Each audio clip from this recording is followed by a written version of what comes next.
اللهم ارحمنا بالقرآن واجعله لنا إماما ونورا وهدى ورحمة. Salat al-fajr khairun minad dunya wa ma fiha. 2 rakaat fajar lebih baik daripada dunia dan isinya. Itu salat sunnahnya. Bagaimana salat subuh? Salat subuhnya disaksikan oleh para malaikat, pergantian malaikat malam, pergantian malaikat siang, penjaga malaikat malam, malaikat siang mendoakan kita. Siapa yang ingin dikabulkan doanya, maka malaikat ikut mendoakan, menyampaikan kepada Allah. Siapa yang ingin rezekinya dilancarkan oleh Allah, maka Allah juga mengabulkan semua doa.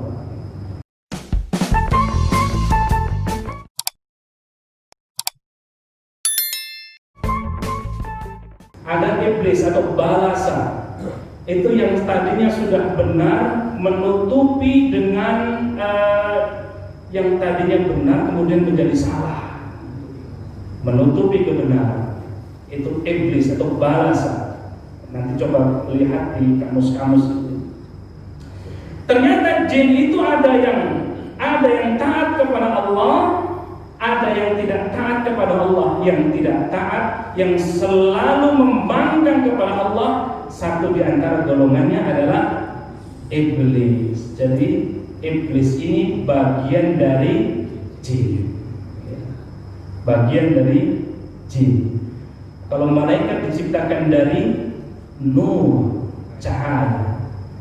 Kalau iblis diciptakan dari nar, ada nar, ada nur. Ini sama-sama nun, alif, roh. Nar dengan nur, nun, waw, roh. Nur dengan cahaya. Kalau malaikat diciptakan oleh Allah dari cahaya, sedangkan iblis, jin, syaitan itu dari api. Ada iblis, bentuk iblis, ada jin itu yang taat kepada Allah, kemudian ada jin yang membangkang, itulah yang namanya syaitan dan iblis. Ya, baik. Illa iblis, kecuali iblis. Nah, kenapa iblis tidak mau sujud kepada Adam? Aba wastakbara, dia enggan. Wastakbara, lalu dia takabur. Nah, di sini awal mulanya, Bapak sekalian. Ketika ada ketakaburan, maka di situ ada sifat-sifat iblis.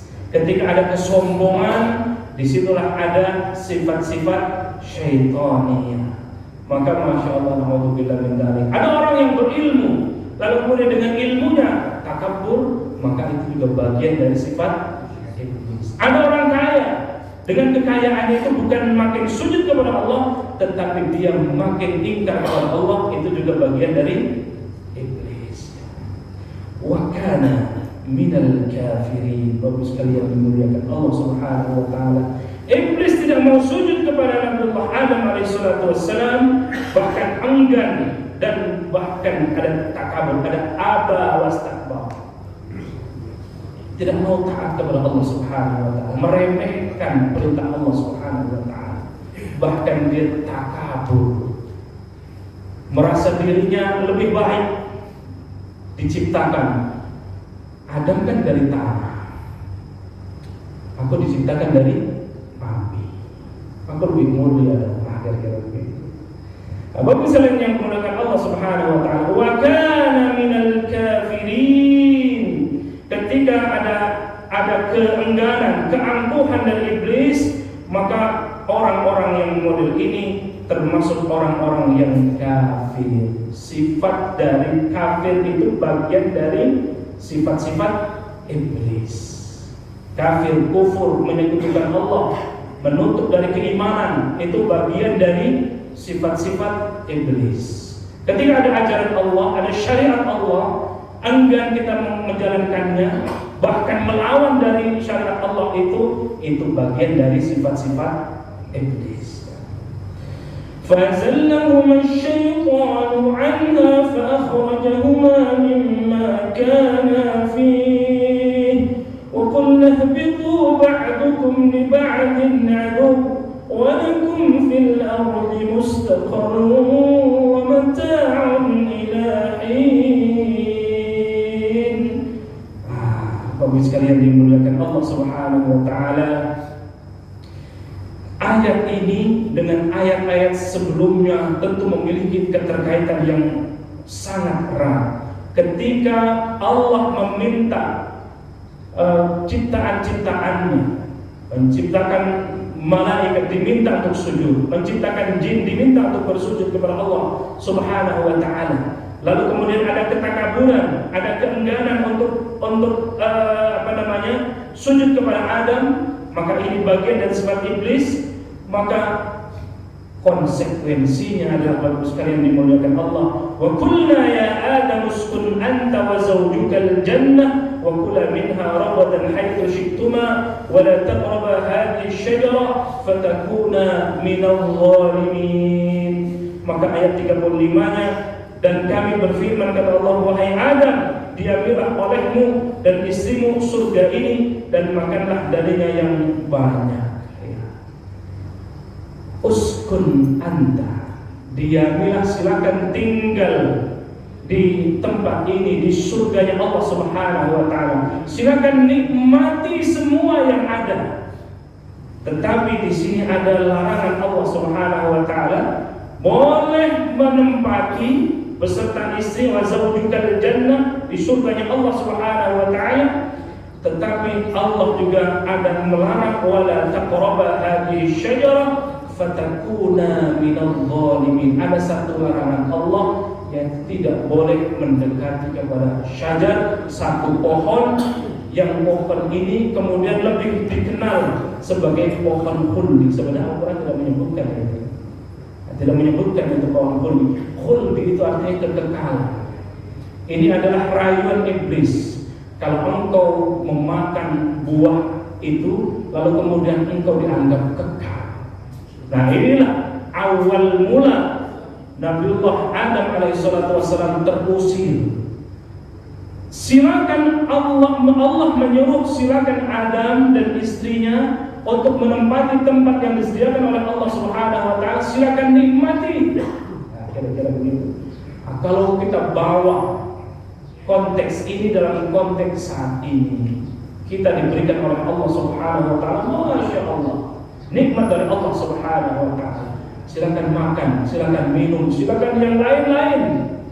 Tetapi jangan sekali-kali kita melanggar syariat Allah Subhanahu wa taala. Ketika kita melanggar syariat Allah Subhanahu wa taala, maka ada konsekuensi yang juga akan kita terima. Apa konsekuensinya? Ada surga, ada neraka. Nabiullah Adam alaihissalatu wassalam diminta oleh Allah Subhanahu wa taala, silakan menempati tempat yang luar biasa dipersiapkan oleh Allah Subhanahu wa taala, bahkan semuanya ada di situ. Ya. Tetapi yang Allah minta, wala taqraba hadhihi syajarah fatakuna minadh dhalimin. Jangan engkau dekati asy-syajarah fatakuna minadh dhalimin, kalau engkau tidak termasuk orang-orang yang zalim. Apalagi mau memakan, dekat saja enggak boleh. Ya. فَأَزَلَّهُمَا الشَّيْطَانُ عَنْهَا فَأَخْرَجَهُمَا مِمَّا كَانَ فِيهِ وَقُلْنَا اهْبِطُوا بَعْضُكُمْ لِبَعْضٍ عَدُوٌّ وَلَكُمْ فِي الْأَرْضِ مُسْتَقَرٌّ وَمَتَاعٌ إِلَى حِينٍ. Maka keduanya, coba Bapak Ibu sekalian yang dimuliakan Allah, فَأَزَلَّهُمَا الشَّيْطَانُ, syaitan menggelincirkan keduanya, فَأَخْرَجَهُمَا مِمَّا كَانَ فِيهِ, keduanya digelincirkan oleh setan, ya. Maka keduanya dikeluarkan dari keadaan mereka berdua semula, dan Allah berfirman, turunlah kamu, wa qulna bitu ba'dukum li ba'din adu, turunlah kalian, sebagian kamu menjadi musuh bagi sebagian yang lain, dan kata Allah Subhanahu wa taala, bagi kamu ada tempat kediaman sementara di bumi dan kesenangan hidup sampai waktu yang ditentukan. Karena Nabiullah Adam alaihissalatu wassalam tidak mau ikut kepada Allah Subhanahu wa taala, firman Allah Subhanahu wa taala untuk tidak memakan buah khuldi, tidak mendekati buah khuldi karena rayuan syaitan, lalu kemudian ternyata Adam dan istrinya atas rayuan syaitan, ternyata memakan buah khuldi itu akhirnya digelincirkan, diusir dari surganya Allah Subhanahu wa taala. Fatalaqa Adamu min rabbih kalimatin fataba alaihi innahu huwat tawwabur rahim. Maka Adam menerima beberapa kalimat dari Tuhan pemeliharanya, maka Allah Subhanahu wa taala kembali dalam artian bertaubat kepada Allah Subhanahu wa taala. Fataba alaihi innahu huwat tawwabur rahim. Dan sesungguhnya Allah Subhanahu wa taala menerima taubat lagi Maha Pengasih. Nabiullah Adam alaihissalatu wassalam tergelincir karena rayuan syaitan, lalu kemudian terusir dari surganya Allah Subhanahu wa taala. Tetapi di ayat ini 37 ini kemudian kembali bertaubat kepada Allah Subhanahu wa taala. Ya, kita akan melanjutkan karena ayatnya terlalu banyak ya, Bapak sekalian. Masih ada waktu atau? Oke, baik. Ya, Bapak sekalian yang dimuliakan Allah Subhanahu wa taala, kita lanjutkan ke ayat berikutnya. Qul nahbitu minha jami'a. Maka kami berfirman, turunlah kamu semuanya dari surga ini. Dari surganya Allah Subhanahu wa taala. Diminta oleh Allah Subhanahu wa taala karena termakan rayuan syaitan, maka semua diminta turun oleh Allah Subhanahu wa taala. Turun berarti dalam hal ini adalah dari atas ke bawah. Qul nahbitu minha jami'an fa imma ya'tiyannakum minni hudan. Ketika Allah Subhanahu wa taala berfirman kepada Nabiullah Adam untuk turun semuanya dari surganya Allah Subhanahu wa taala, lalu jika datang petunjuk kepada kamu, ya, fa imma ya'tiyakum minni hudan faman tabi'a hudaya fala khaufun 'alaihim wa la hum yahzanun. Jika datang petunjuk Allah Subhanahu wa taala kepada kamu, maka barang siapa mengikuti petunjukku, niscaya tidak ada rasa takut menimpa mereka dan tidak pula mereka bersedih hati. Meskipun kita tergelincir, kalau ada yang pernah, tidak ada manusia yang tanpa dosa. Ada di antara kita yang tidak punya dosa? Ada? Hampir semua. Bukan hampir semuanya. Semua pasti punya dosa. Semua pasti punya dosa. Tetapi Bapak sekalian dimuliakan Allah Subhanahu wa taala, rahmat Allah, kasih sayang Allah itu jauh melampaui dari dosa-dosa kita. Kalau kita baca hadis kursi di kitab kita, misalnya di kitab Riyadhus Shalihin, ada hadis yang sangat indah sekali. Andai hamba-hamba melakukan dosa, melakukan maksiat di siang hari, pintu taubatnya Allah di malam hari terbuka. Andai hamba-hamba Allah yang melakukan maksiat, melakukan dosa di malam hari, pintu taubatnya Allah itu terbuka di siang hari. Subhanallah. Ini menggembirakan kita semua. Tetapi jangan sampai ketika kita sudah bertaubat kepada Allah Subhanahu wa taala, lalu kita mengulangi lagi. Maka taubat yang model ini dikenal sebagai taubat sabar. Sudah tahu pedas nyolek lagi. Pedas nyolek lagi. Adam alaihissalatu wassalam dalam hal ini, bagus sekalian dimuliakan Allah, ketika diturunkan oleh Allah ke muka bumi ini, lalu kemudian bertaubat kepada Allah Subhanahu wa taala, dan taubatnya itu betul taubatan nasuha. Ini di surah Al-Baqarah tidak yang cerita tentang Nabiullah Adam dari ayat 30 ya, sampai 37 ya, 37 dan sampai 38. Itu satu perspektif dari satu surah saja. Pertaubatan kepada Allah. Itu selanjutnya kita bisa lihat, atau nanti pertemuan berikutnya kita bisa lihat di surah Al-A'raf. Di antara sekian banyak yang cerita tentang Nabiullah Adam alaihissalatu wassalam. Nanti insyaallah di pertemuan berikutnya. Bapak sekalian dimuliakan Allah Subhanahu wa taala. Bisikan setan itu ada di mana-mana. Di rumah ada? Ada nggak di rumah? Ada. Kita tahu. Di kantor ada? Ada. Di masjid ada juga, di masjid nggak ada. Ya, ada juga, masya Allah. Begitu kita habis sholat subuh diumumkan sama Pak Haji Jamil, ada kajian subuh surah Nabawiyah. Ikut aja, kalah kesetan. Udah duduk, wah ini antara khusyuk dan ya, ini lama sekali. Masya Allah percokolan itu. Dan kabar gembiranya, masya Allah, sekalian dimuliakan Allah, ketika kita bangun malam, subhanallah, rahmat Allah turun. Setiap langkah kita dari rumah kita menuju masjid ini, masya Allah, Allah ampuni semua dosa-dosa kita. Sebanyak langkah yang kita langkahkan dari rumah kita ke masjid ini. Tapi paling jauh berapa meter? Dan setiap langkah kita, Bapak sekalian dimuliakan Allah, adalah menaikkan derajat kita. Subhanallah.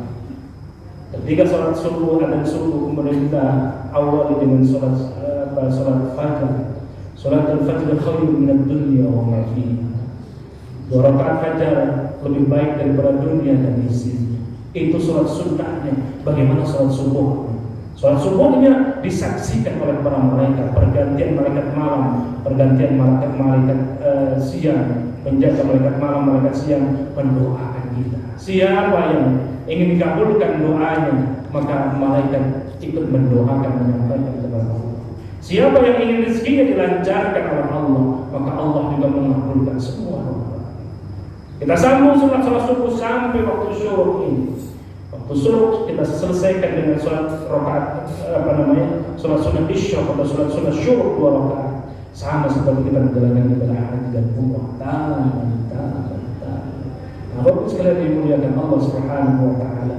Pendeknya nanti kita di perspektif lain di surah Al-A'raf misalnya, saya catat ada beberapa ayat, ada juga di surah Thaha yang melengkapi dari penjelasan surah Al-Baqarah ayat 30 sampai 37 yang sudah dijelaskan. Wallahu a'lam bishawab. Kalau ada diskusi, ada tanya jawab atau penambahan dari Bapak sekalian yang belum tersampaikan, disilahkan kalau bisa.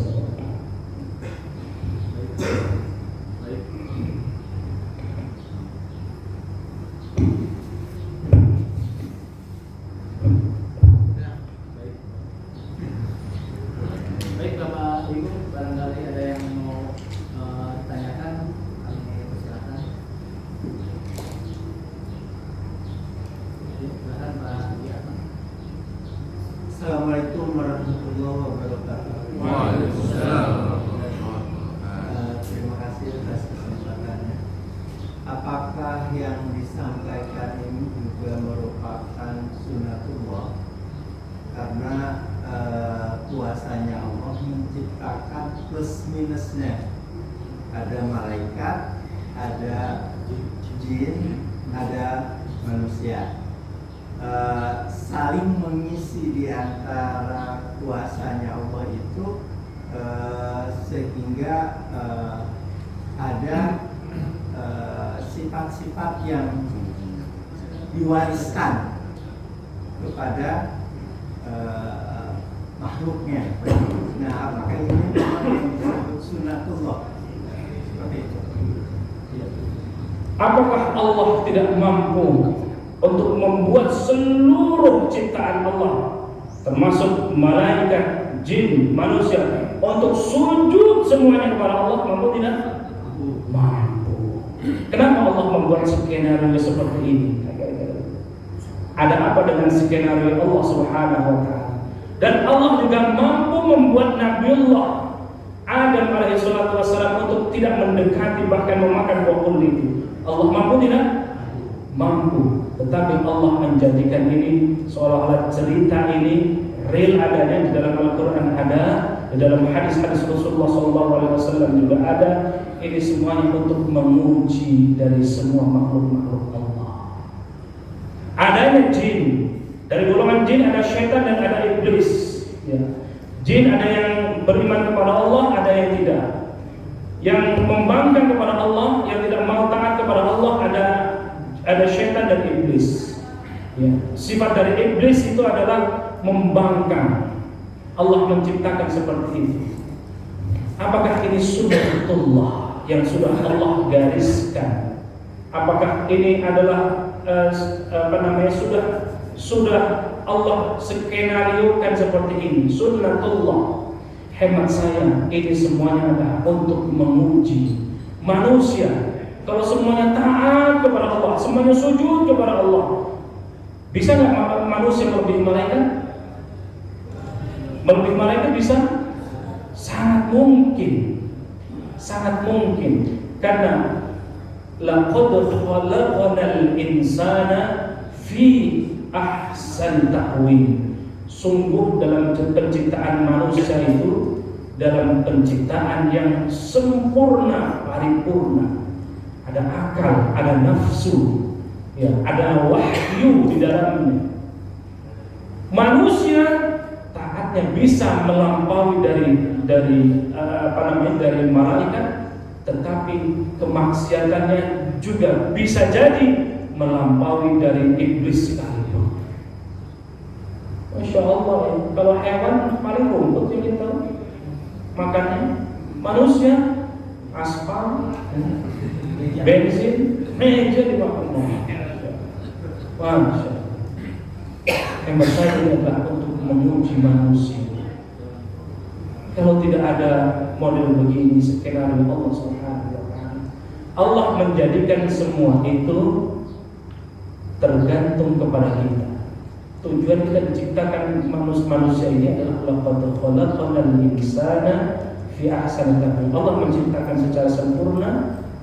Lalu kemudian tujuan akhir dari penciptaan manusia ini adalah wa ma khalaqatul jinna wal insa illa liya'budun. Dan tidaklah aku ciptakan jin dan manusia melainkan untuk beribadah kepada Allah Subhanahu wa Ta'ala. Apakah semuanya beribadah kepada Allah? Tidak. Ada yang beribadah, ada yang ingkar, ada yang segala macam. Termasuk jin. Jin ada yang kafir, ada yang muslim, ada yang taat kepada Allah, ada yang tidak. Manusia pun demikian. Ada yang taat kepada Allah, ada yang tidak. Ini semuanya adalah sunnah Allah jadikan seperti ini, dan semuanya menguji keimanan seseorang. Syaitan diciptakan oleh Allah Subhanahu wa Ta'ala menguji manusia, mana yang tetap taat kepada Allah, mana yang kufur kepada Allah Subhanahu wa Ta'ala. Wallahu a'lam bishawab.